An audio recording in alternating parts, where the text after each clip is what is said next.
So, Sonia McLaughlin's interviews with Owen Farrell especially, but also Eddie Jones and Alan Wynne-Jones caused a bit of a stir, to put it mildly, after the Wales and England result at the weekend. And as a consequence, she ended up getting a torrent of abuse online. I haven't gone to read some of the stuff that was sent to her because I'm sure there's nothing pleasant to be read there. But by all accounts, there was some pretty nasty stuff said about her. And it's far from the first time we've seen this kind of thing happen. But yeah, we'll go over... I've listened to the interviews again because I did hear them. I didn't hear Eddie's one, but I heard the first two after the match. And then, we guys can talk about what you thought about it as well. Now, it's an interesting one. The Dead Ball area has done a bit of an analysis on this on Twitter as well. If you don't follow him on Twitter, he puts out some pretty good stuff. But his main point was essentially Sonia in her interviews really pressed the refereeing decisions with especially Owen Farrell, Eddie Jones, and even Alan Wynne. And it's a tough one because, remember, players and coaches are essentially hamstrung because they're not actually allowed to really criticize the refereeing decisions without bringing the game into disrepute, which is a really good point. So it was a really hard point that she was driving home in the interviews. If you haven't heard the questions, I'll see if I can link it. But essentially, first question is, were England robbed by some poor officiating?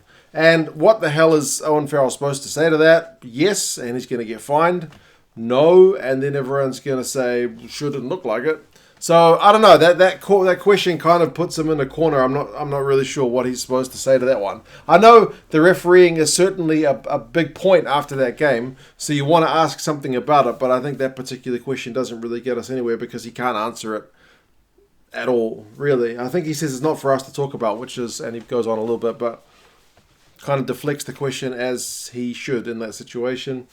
She says, "You're furious that Pascal Gauzet told you to talk to your players. Do you think England could have been more alert in that moment?" He says, "I'll have to look back at it," and he's got a bit of a wry smile. So she's pushing me, I guess. And to be honest, her job is to try and get newsworthy answers out of him. So I understand the line of questioning, but anyway, like I said, the disrepute thing limits what the players and staff can actually say. What were you trying to say to the ref? You clearly felt, and then he cuts her off saying, "Look, I can't talk about it. I can only talk about what we can control." She asks him knock on or no knock on. And again, he says that's not for me to talk about. Because again, what can he say? Yeah, I think the ref got that one wrong. Boom, fine. I mean, you've seen Michael Cheika get fined in the past. You've seen Matt Giddo. The only ones I can think of are Australians. Matt Giddo's been fined. Eddie Jones has been fined previously. I'm sure there's more. If you criticize the refs, you get fined for bringing the game into disrepute. So, unless you can carefully construct the questions, there's not much these guys are going to give you in terms of answers. So, she talks about the penalty count, which is maybe a fair question, and then he kind of elaborates on that point about the discipline. And she talks about staying cool and talking about Mauro Itoje, and again, he talks about it being a team thing. Interviews over. So I think Farrell, who gets a lot of stick, handled it pretty well. Being asked questions, he was always going to be hamstrung answering because he can't answer questions honestly without risking a fine and bringing the game into disrepute. She asked Alan Wynne-Jones pretty similar questions, and he answered them pretty diplomatically. He was a pretty smooth customer. One of the questions is, why didn't you go and talk to the ref after the bigger kick to Adams? Because he's not nuts? I don't know. That was a weird question. And I get that, again, you're trying to ask questions that are going to stir up some kind of response, which she asked one a few weeks ago. I think it was asked Alan Wynne again about his black eye. I think it was her. And it was pretty well done, because nobody would have normally had the cojones to ask that question, but it was really well done. And with Eddie, similar stuff. Are you furious? And Eddie just says it is what it is. There's tough calls. Do you agree that the should have had more time to talk? to the players. He's got no comment, really. He accepts the ref's decision. Could have been tough, but we weren't good enough. Knock on or no knock on. He has a bit of an eye roll. Again, he's not going to be able to talk about it. And he actually tries to bring the topic back to the game, which is mostly what they can talk about, right? And to be honest, apart from the fact that some of the questions are a bit kind of, hard for them to talk about in that they're not really able to give an honest answer if they do disagree with the ref. There's other avenues they have to go down. I just hate talking about the ref that much. Like, if you followed my channel, I'm not a big fan of talking about the refs. I try to avoid it because every game, to some degree, there's someone moaning about the ref. I generally get a bit, and people say it's because you're an All Blacks fan. You guys always get the rub of the green. But man, I'm a Blues fan. My team gets screwed over all the time. But I like to think it balances out for the most part.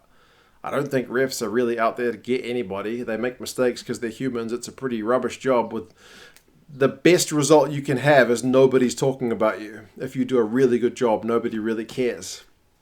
So, I don't know that that's a great line of questioning. It fuels the trolls, basically, to go and stir up controversy about the game. I know it's the big talking point because the ref has been a factor in that game. So you need to ask at least one question about it. But I would have said give one that they can kind of properly answer, which is maybe a bit less direct. And I don't mean that so to take her ability away as a journalist, but literally just they can't answer the questions genuinely the way it was phrased, I think.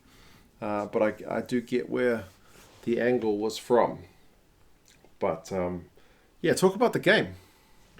That's what I want to talk about, mostly, more than about the ref. That's just my point of view. Not everyone's going to agree. Some people love talking about the ref's decisions. As a consequence, though, she went and got a whole bunch of online abuse and people doing what I believe they call snitch tagging, which is where you are going to talk smack about somebody and you tag them into it on Twitter. Now, there's no need for that.